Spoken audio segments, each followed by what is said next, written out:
Good afternoon. Thank you for joining us today. My name is Jordan Wicklund, Special Projects Editor at Ratchet and Wrench. And today on the Ask the Expert video series, we are joined by Danny Sanchez of Autoshop Solutions. I'd like to welcome Danny to the show.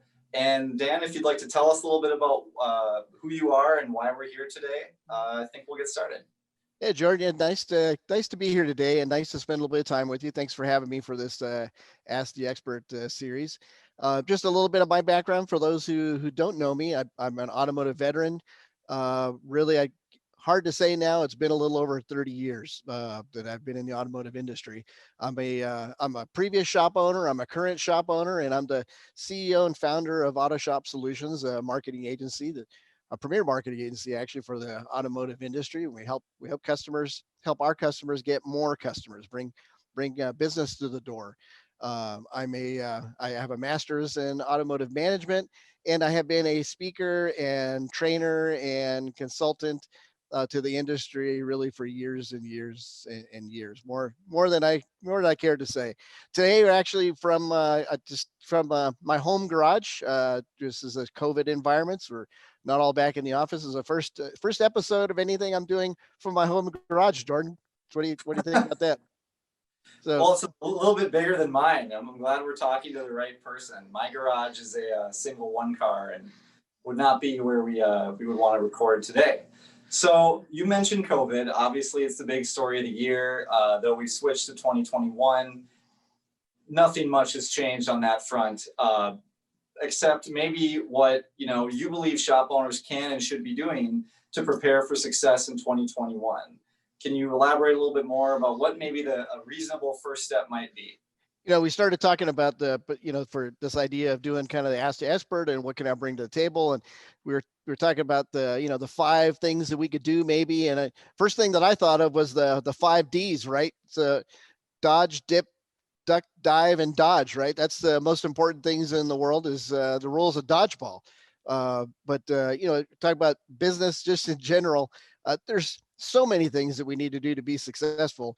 But we just kind of start off with some of the things that clearly we're going to need to adjust to in this environment of COVID, right? This new normal that we have, and this is not going away anytime soon. And just let me say at least one time, if I don't say it again, thank goodness that we're a necessary part of the operations machine, right? Isn't that like the most important, at least at this point, Jordan, that we're able to keep on working, right? So many other businesses are shut down, but we're necessary and we're keeping working. So that's huge, right? Yes, we were fortunate in media to also be in that category. So yeah. Move forward even as we adjust. So let me just be thankful first that we're even still working and getting stuff done. But as far as this next year, just like you pointed out a second ago, we didn't turn the calendar date to January 1st, and then all of a sudden everything's very different. We're still living with everything that we had residual of the past.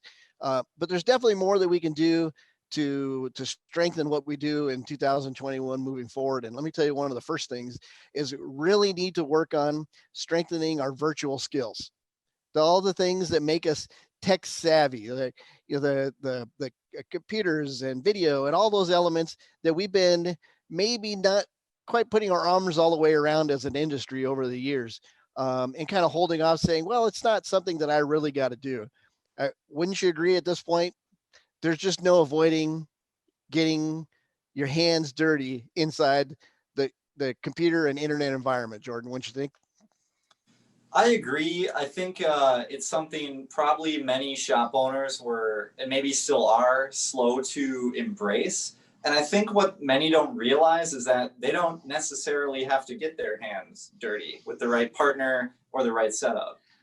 And that's there's truth to that. But how many shop owners are we talking to right now? And let's hope that some of us can be honest and raise our hands and say, our phones probably do 90% more than we're actually using it for. Like, it's got capabilities that we've never heard of before. Matter of fact, some 10-year-old comes by and says, hey, did you know if you push the button on the side, it could take a picture? You don't have to push the big button to take a picture. It's like, oh, I didn't know it does that. The kind of time for using technology in the ways that we've done it in the past are kind of over. And video is certainly one of them.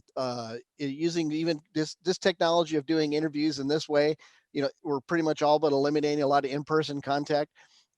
Being able to communicate with your clients using video. I have been saying, I've been beating this horse for over 7 years, Jordan. Video is the future of marketing.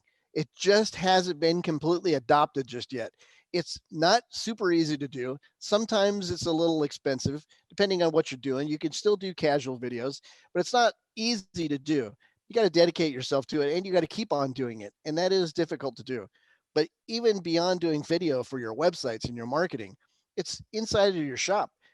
The opportunities for using technology for sending videos to clients inside your sales and presentation systems is huge. And adopting this technology is really going to change the way we do business here in the future. Touchless deliveries, touchless sales, these kind of touchless kind of experiences, I don't think are going to go away anytime soon. Am I wrong about that? You think that's going to stay? No. I ordered a touchless Domino's pizza for me and my daughter the other night, and I think that's sticking around for quite a while. And you mentioned something earlier that, video lends transparency to the shop process in a way that's never been capable before. And I think many people, especially younger clients, have come to expect that, not as the exception, but as the norm. Right. Yeah. So true. And, did you have them deliver the pizza where they throw it at you like a Frisbee, or did they just throw it in the back of your car for you? Which one did you get? It was actually a front door drop off. There you go. All right. Well, it's funny how you get these touchless deliveries and they still hand you the bag anyway, but yeah. we're all getting there and doing our best to be safe.